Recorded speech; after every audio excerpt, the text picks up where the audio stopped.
So we have growth at around 3%. It used to be 3.8, and here is the good news. AI can lift growth up by 0.8%.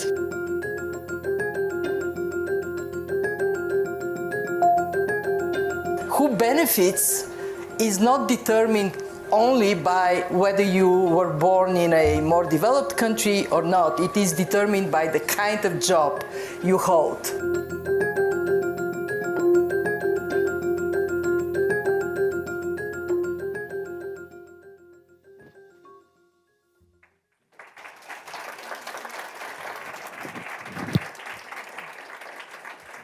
So, hello everyone. I'm David Ignatius, a foreign affairs columnist at the Washington Post. Thank you all for joining us on what is a very busy day, even by New York standards. I'm pleased to be joined today by the IMF's managing director, Kristalina Georgieva, who's led the IMF since 2019, who began her second term last year. I've had the pleasure of talking with Kristalina often over the years, and I'm especially pleased to have her here. Kristalina, let's start with the obvious question for our session today, which is the fundamental impact of AI on the global economy. You at the IMF issued what I would call a groundbreaking report last year, in which you predicted that AI would affect almost 40% of the jobs in the world and 60% of the jobs in the advanced world.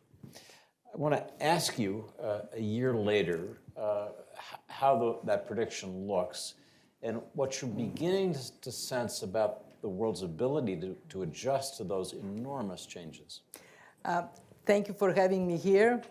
Last time we were on a screen, the last time before it on a screen, much nicer to be in person. I agree.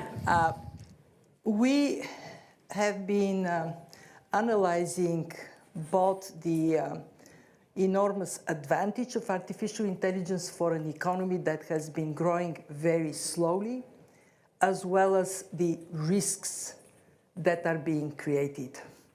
On the side of the advantages, we have been underwhelming in terms of growth. On one level, I would say the world economy growing at 3%.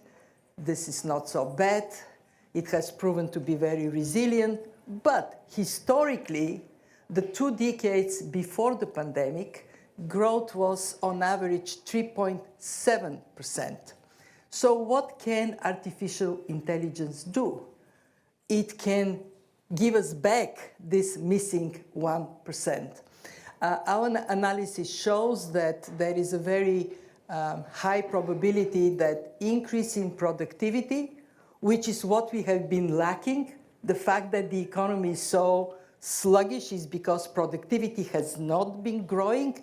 That can be compensated by artificial intelligence. And the early signs are that indeed there are productivity gains. I see it in my own organization that are certainly very encouraging for a world that needs to grow faster if we are to meet the aspirations of people. You mentioned the 60% in advanced economies, 40% on average. It actually goes down to 26% in low-income countries, jobs that are impacted by artificial intelligence, either enhanced or diminished or eliminated altogether. What we are seeing is that this is happening, and it is likely to be happening faster with investments in artificial intelligence, especially in advanced economies. So this is like a tsunami hitting the labor market. And the question is, are we ready for it? You mentioned the report we published. It has a very interesting component. We decided to rank countries on how well they're prepared for the tsunami. And we came up with very interesting result. We looked at digital infrastructure, labor markets, skills, innovation and how it transmits in the economy, and regulation and ethics. We have on top only advanced economies. We have at the bottom only low-income countries, mostly conflict-affected countries. And the distance between the best and the laggards is an accordion open very wildly. So you can decide to be an optimist and say, oh, well, low-income countries, they're not going to be hit by the tsunami so much.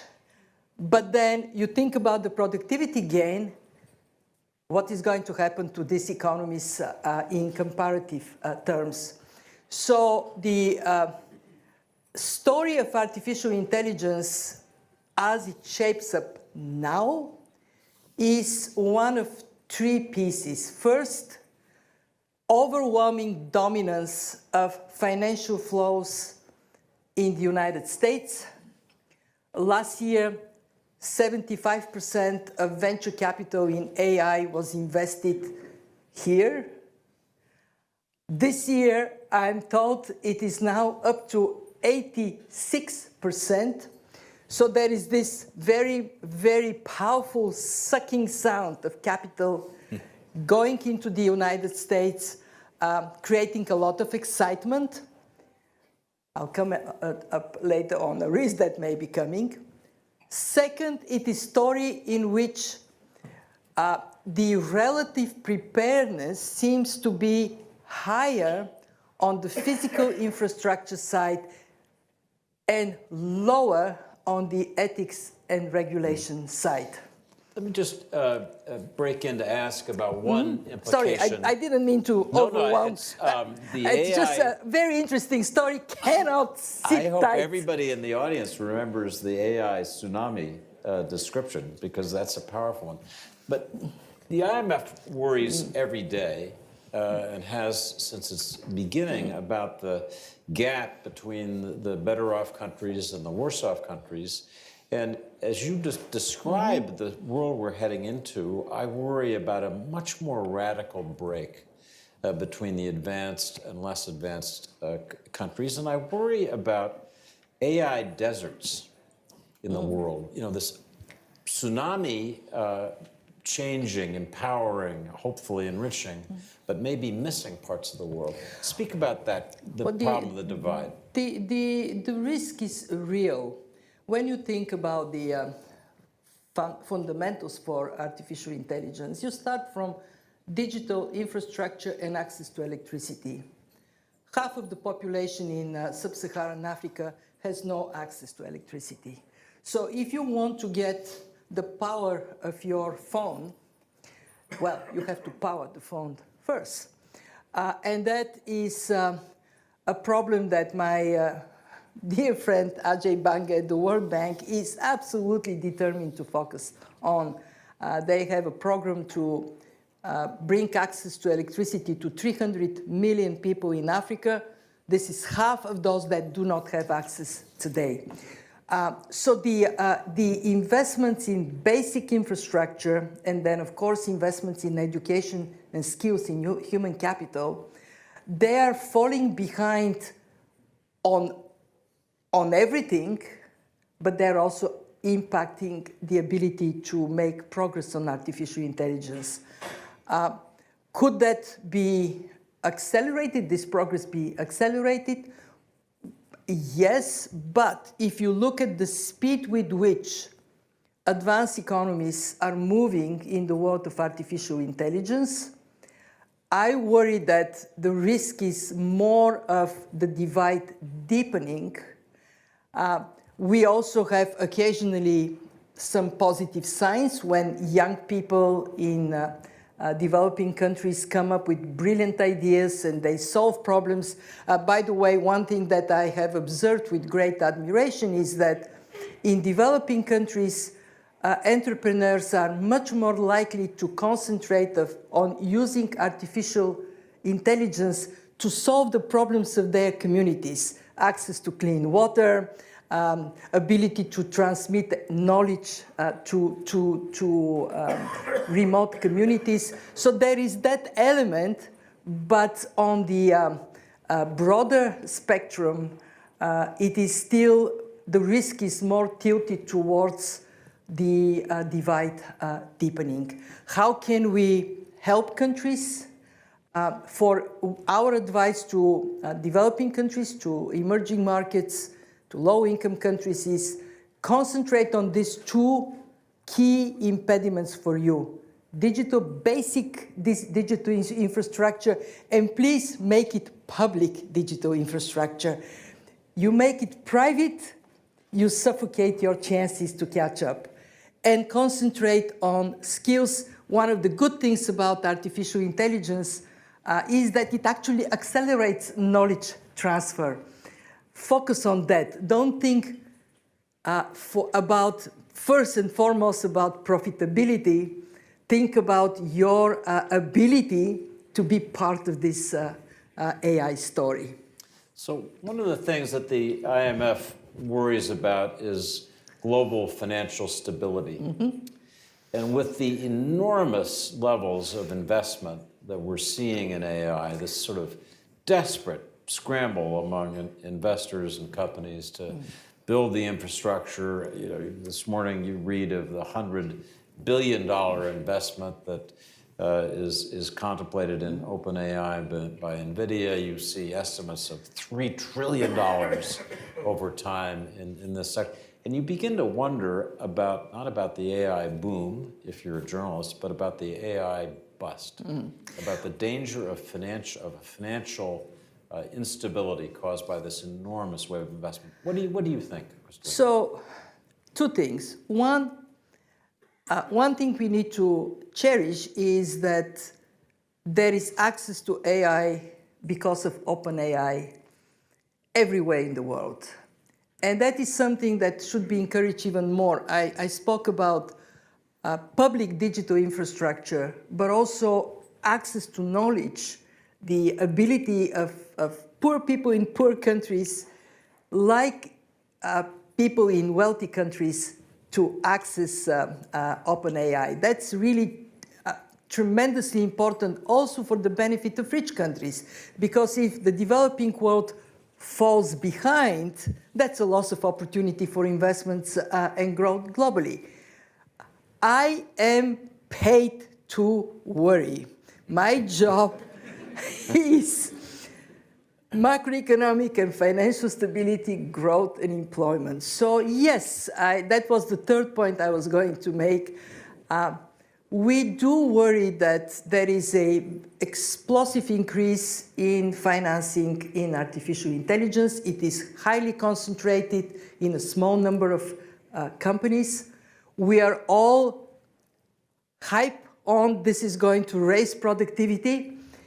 What if it doesn't? And then we all have painful memories from dot-com times. Then we can have a bubble bursting with very significant implications. Now, how do you manage this? Well, we advocate for diversifying these investments. Don't concentrate them in one place. Don't concentrate them in a small group of companies. Seek ways in which there can be transmission line that would reduce that risk. And two, we are going to have in the next panel somebody who comes from the faith, from the Catholic faith, and I would suggest that the second thing we can do is pray. That's direct from the managing director of the IMF, folks. So you and I were talking before we came out about trade. And one of the mysteries about an AI world is what effect this super connected, super intelligent soon world will mean for trade, and what exactly will be trading in this world. You've made some counterintuitive remarks about the trade situation we're living in. So maybe you'd speak briefly about that, the tariff world, and then talk about AI and trade. Well, so the counterintuitive was that so far what is happening in the world of trade is not as dramatic and scary as we thought it might be. Why?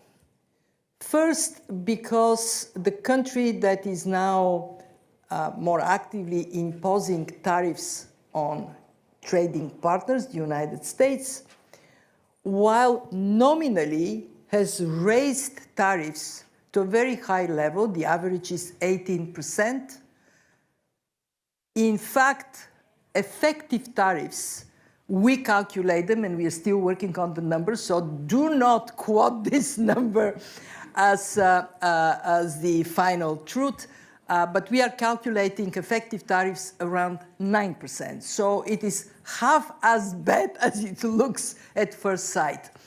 Of course, I have to immediately clarify that before April 2nd, US effective tariffs were slightly under 3%. So it is a massive increase.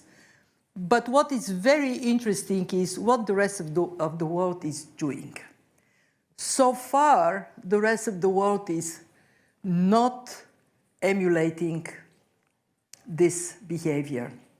On the contrary, we see an increase in bilateral and plurilateral trade agreements, the EU with India, the EU with Indonesia, the EU with Latin America, Mercosur, and also countries in neighborhoods like the ASEAN countries saying, wait a minute, we don't trade among ourselves as much as we should.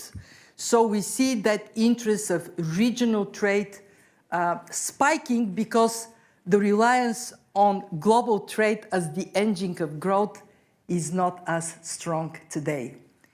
Will this last? And what can be done to prevent a slippery slope in trade is a very important question, and one that, as you can imagine, we dedicate time to show what are the benefits of plurilateral arrangements, to recognize it is a multipolar world. What does that mean for trade? And I want to say something that is really important. If we want to have a benefit of higher productivity from AI, but also from other technological factors, that is lifting up the world economy as a whole, we have to work hard to retain the integrated global economy, even if it is not global economy as we knew it before. And frankly, I don't think that we're going to go back to where we were, but it is one in which we benefit from comparative strength, from comparative advantage. And we recognize that when you are richer, I would be better off because whatever I produce would have a bigger market. So let me ask the audience, how many of you think that a world in which that is more collaborative and integrated is more profitable for everybody? Let me see. Thank you, audience. Thank you very much. So what could an IMF managing director want more than that poll? So my colleague, David Lynch, who is the chief economics writer for the Washington Post, just published a book called The World's Worst Bet, How the globalization gamble went wrong and what would make it right. And his basic point isn't that globalization had a negative effect, but that the consequences for the losers were not adequately addressed. It's not that overall we are better off, but the people who are worse off just didn't get the help. They didn't get the adjustment assistance. We're facing another shock, maybe even bigger than globalization. How do we prevent the same thing from happening? First, I want to say that I wholeheartedly agree with that. I actually personally, I have been talking about the fact that on average, we may be collectively better off, but if the benefits are not distributed fairly, sooner or later there would be consequences. Actually, my professor of statistics used to say about averages, you can put your head in the refrigerator, your feet in the oven, your temperature is average, but you are dead. And a little bit of this has happened with globalization, I'm afraid. And this is why I'm so passionate about thinking of how to bring the benefits of technological transformation, especially of artificial intelligence, faster to people within countries, within societies, and across countries. And that is where what you do here is so admirable, because we need that conversation to be inclusive, to be global. So we have an audience question. It's pre-packed, so I'm just gonna read it. It's from Karen Aguirre from Virginia, and she asks, what is your advice, Madam Managing Director, for high school seniors as they think about how to select universities and position themselves for the workforce of the future, which obviously is going to be very different from the one that you and I entered? The number one feature I would recommend to look at is how open and agile curricula are, how much the university, to put it very simply, prepares people to think of the unthinkable. Because the unthinkable will happen. How do you manage, how do you build this muscle to find a path in high uncertainty? If you look at the last years, this has been time of exceptional uncertainty, and it is not going away. Actually, the conversation about artificial intelligence, it is a new element of uncertainty. So being able to have foresight when the fog is very thick. How do you develop this? How do you develop your ability to engage with like-minded and not like-minded?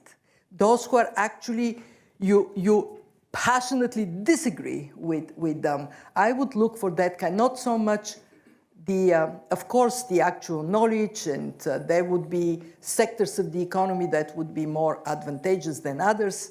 That comes without saying. But universities, schools, universities, they have to prepare us for a much less predictable labor market of tomorrow.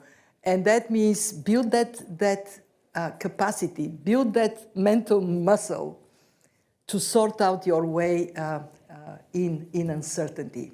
I also would say look for universities that help you build confidence. And that, I think, is going to come with a premium. I know that there are premier institutions where they want to show you how much you don't know because they want to motivate you to learn. That's all very good, but I think our young people, they need to grow with a sense of believing in themselves, believing in the ability to engage with others, and the ability to shift course from one career stream to another quickly. So we have less than a minute left, and a sensible moderator would close it here, but I'm going to ask one more question.